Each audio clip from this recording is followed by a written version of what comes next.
At 4, it's offer review, and I know that it's a lot of fun to scream trash and have salt every day, but we're gonna have something that is a little less salty. I really like this patch, seriously, and I have to agree.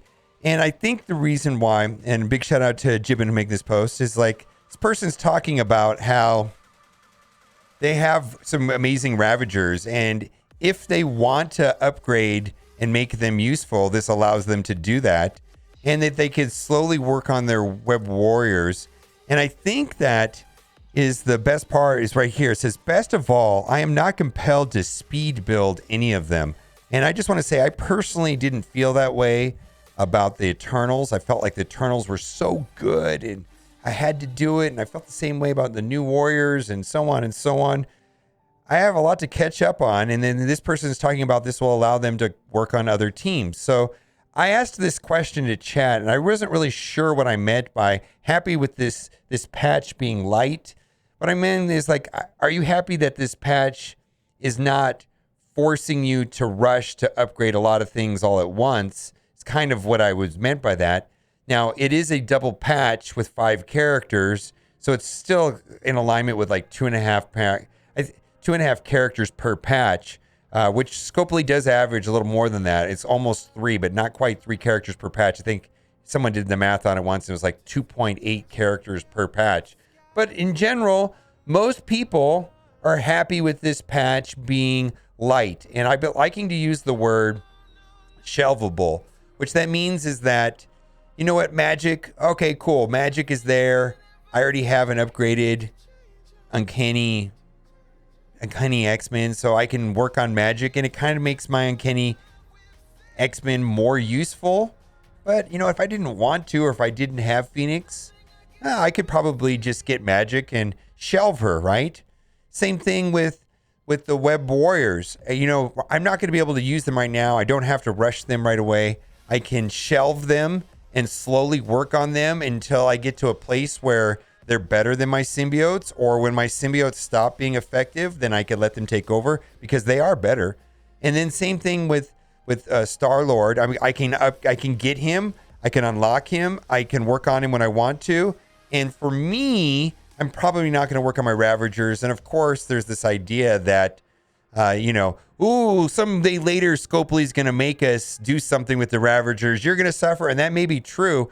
But for right now, I typically approach this game with I upgrade characters and I work on things in my roster that solve problems. And right now, not a lot of things in this patch solve problems that I don't already have solutions to.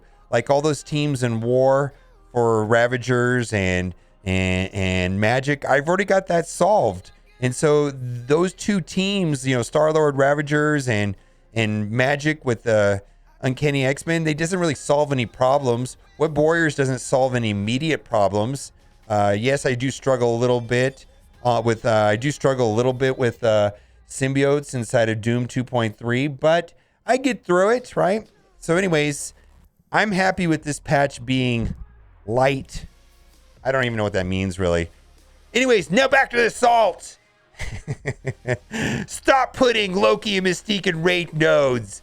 Punishing me for having strong characters that can delete my own characters is not fun or an engaging mechanic. Salt. Back to salt, right? ISO 8. Campaign ISO 2. Scopely Boundless. Your bottleneck on ions for blue ions is trash. It says, any chance of adding ISO 2 campaign to the ISO 8 campaign section? It's been a hot minute. And now Blue ISO came out to the game. I speak for the community and saying it'd be a positive addition to the game, especially if it had an abundance of blue ions. Let's get to offer review and take a look at what we've got here. And we've got some hot garbage. Yeah, we're back to the salt already. We're going to scream trash right here. But this offer right here, I'm not going to even do the math on it, but I don't think that this is worth even $10, and I don't even think that's worth $6. Being super duper boomer generous, $16, probably much less than that, but just as a reference point in comparing other offers, $30 is way too much. Anyways, not even close to my boomer reference of $16. Limbo Ruler of Orb offer. I'm not going to be purchasing this, and I just want to point out that I was buying these offers for both Icarus and Cersei, but for Magic, I'm pretty happy with where I have her right now. I do value these orbs typically at $3 a piece. They are the proper orb that gives a minimum 6, maximum 180, and averages a little more than 9. I value them at $3 a piece, so that's $15. We're going to pass on this. ISO 8 Orb Super Bundle. Now, I can only speak for myself, but I don't really need blue ISO or anything green. I mean, I need a little bit of green, but it's not super crunched. I think the changes made to green ISO were favorable 3-4 patches ago, and I feel like I'm in a good place with that. What I really need is this right here, blue ions. So I'm not going to be purchasing this because largely the contents in there are not anything that I desperately need, like I need blue ions. And someone pointed out to me the other day that they did the same thing with green ions. Green ions was an extreme shortage, so it makes sense that the blue ions initially, like right now, are an extreme shortage, and that probably will be in place until we go into, blue ion 4 and 5, which use different materials, it looks like, from what I can see. All right, big controversial yesterday. These offers were showing up, but yet for about 20% of the players yesterday, and now they're showing up for the rest of the players today, is my understanding. Now, these pieces right here are for getting into Dark Dimension 5, and I'm not going to review them in the sense of value, because I believe the value is derived if you want to be first and early in getting Dormammu. And for me, I am not rushing Dark Dimension 5 because it doesn't really solve a problem. And the problem that I don't have is that my arena shard is clogged up with Dormammu's, ruining my day. Guess what? That is not happening. And when I talk to someone like Reminix, Reminix is someone I value his opinion, and also I feel like he is a heavier spender than I am. I think his tagline is he does things so you don't have to. And when he's not rushing to get Dormammu and he's not buying all this teal gear, from what I could see, maybe he is, maybe he isn't, I don't know. But I don't feel like I need to either. I'm good with where I'm at right now. I'm not feeling like there's nobody in my arena shard that has Dormammu, and it's not an issue. And so I'm not going to worry about this, because this is for the early adopters, if you will. Heavy pricing, a little bit high. Do what you got to do. I believe these are what I call big boy offers. Like if you are pushing for Dark Dimension 5, you're a big boy and you know the cost and you think it's okay. So you're going to do whatever you got to do. But for me, I'm just going to sit back for a little bit and wait for some of the initial pain of getting teal gear comes down. And I feel there's a lot of different ways that they can do that they haven't done yet. So they typically do that. So teal offers, they just look a little too pricey to me. Out of my price point, $50. No, thank you. I'm sure someone say, well, this is better than farming it gold, out of the supply store. Fine. Still too much money for me. I can't wrap my head around it, to be honest with you. So we're just going to say, do whatever you got to do. Now, Golden Bundle. I have bought this type of offer before when it had a compelling character right here. This character right here is for Electro. Nobody likes you, Electro. Nobody wants Electro shards. Those have a value of me of $0. If it was Cersei or Icarus, I could get behind this offer, and I'll explain the math. Is that right here, typically you get 7 gold orbs. Maybe that's worth, at the high end, $14 plus another $3. So maybe that's worth $17. And then if you had 2 orbs that I valued at $3 a piece, which even might include magic. Like I think even if magic was here, this might be purchasable, because then you could say, hey, I get some gold orbs, I get some shards. Those 2 items right there is about worth $20 to me on the high side, right? And then right here I get some bonus stuff. It seems to me also in the past, what are these 14s? 14s are pretty good. Yeah, Legacy 2, no, that's not good. That's not good. Legacy 1, oh god, that's trash. Yeah, it feels like they had Armory 14s here before. These don't have a lot of value. I value these at 25 cents a piece and these at 33 cents a piece. So this offer's trash unless you just really need gold and don't care. I mean, if you just need gold desperately, I get it. It's like a C- offer just for the gold alone. Nothing special. Let's move on. Trash. I value these at $1 a piece. So that's worth $11. And then that right there, those are probably worth about 50 cents a piece. So that doesn't add up to $25. No way. Again, Legacy 2 orbs. I just want to point out that these are of low interest to veteran players. But if you're having a severe T3 training material crunch, these orbs do include T3 training materials. Let's move on. ISO 8 energy offer. I value this at about $7. And I don't value these. I've bought this in the past. But typically going forward in the rest of offer review, I'm going to call any offer that includes these items trash. And anything that is just green teal energy. Also keep in mind, we're going into a magic event. And the magic event does give credit for spending not only campaign energy, but also the ISO 8 energy. In that circumstance, I might be more favorable to this type of offer. Let's move on. Trash. All right. Silver promotion credit offer. They have sold 50 silver promotion credits for $3 in the past before. This is $3 for 10. It comes over 7 days, so it doesn't come into your account right away, which would be super nice, Scopely, if it came into your account immediately. Like if you're looking and you're trying to get, let's say, you're trying to take like Kestrel from 4 to 5 stars and you need 10 more and she's in the store right now and you scoop in here and spend $3 and you're good to go. Think about Scopely. I think more people would buy this if it wasn't a calendar. Let's move on. Trash. More trash. At best, I value this campaign energy at $4. And then, actually, I do like this offer. So one of my alliance mates brought this up to me. That right there is worth basically 250 cores, right? You have to look at this as a healing. Basically, these is power cores that can only be used for Wraith health. So if you're struggling like I am at times in Doom 2.3, where it's just really challenging to get through, this might not be the worst offer. Also, this right here, the first 2 nodes that you refresh to get more campaign energy, and like the Doom cost 50 cores each.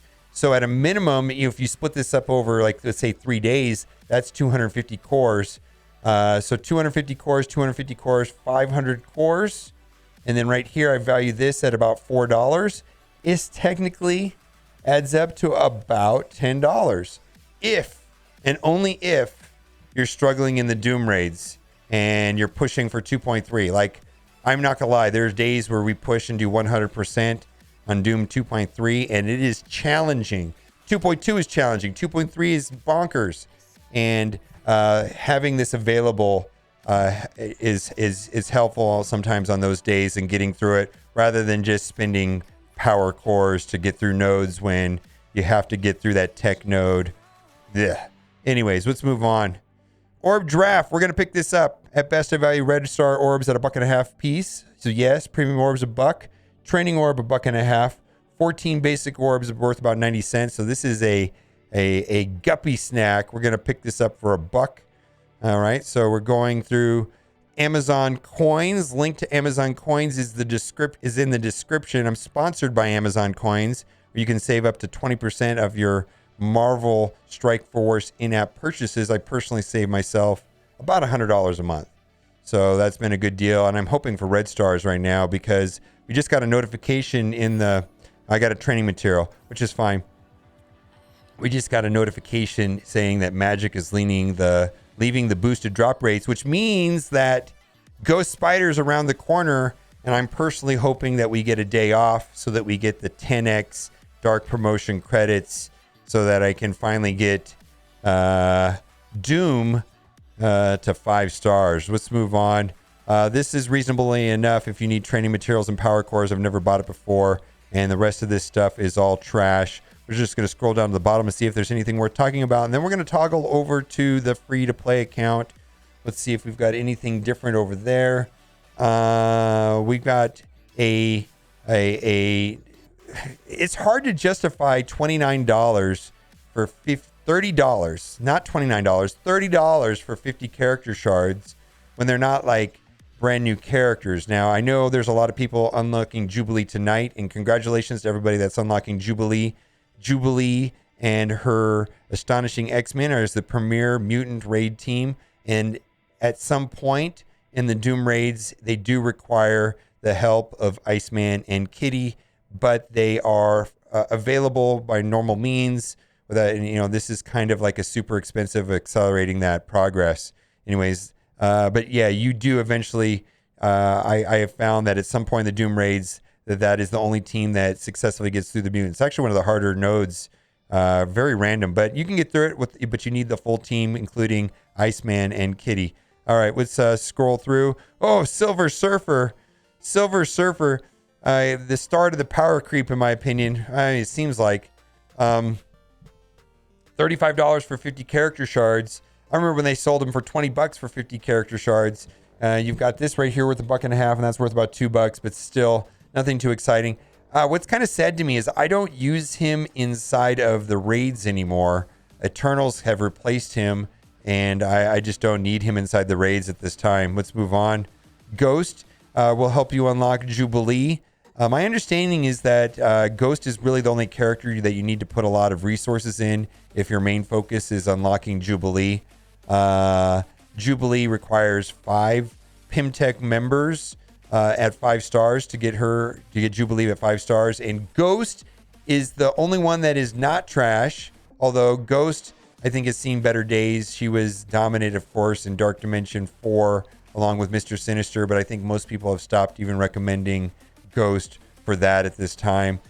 So if you can upgrade this team and upgrade Ghost as minimally as possible, but Ghost more than the rest of the team to unlock Jubilee, because Jubilee is quite effective in doing raids. There you go. Realm of Possibilities is offer. I want to point out that this orb also includes Ant-Man and Wasp, and the problem is you could be spending $20 and getting 30 Ant-Man shards. My guess is most people need Yellow Jacket and possibly Ghost. Yellow Jacket's hard node farmable, and Ghost is War Store. Let's move on. Mr. Sinister, boy, again, wow. What the high hopes that we had that he was going to be our Thrawn of Marvel Strike Force, and he was going to be future proof, and boy, Kestrel proved us wrong. And he's just relatively, by today's standards, a little too slow and susceptible to ability block. And there's no way that I could say 50 character shards for $30 is a good value. And let's move on. That same offer, boy, I wish it wasn't Electro in there. I did a good job by not calling her Shocker today. I really wanted to. I really, really wanted to. I think that'll do it for today's offer review. So stay tuned here shortly. I believe we're going to be getting Spider-Gwen Ghost Spider offers here in the next couple of days. We just got a notification. And as always, thanks for watching. Keep on gaming. Tower mode. We said some weird notifications on tower mode. I don't know what that means. But anyways, tower mode.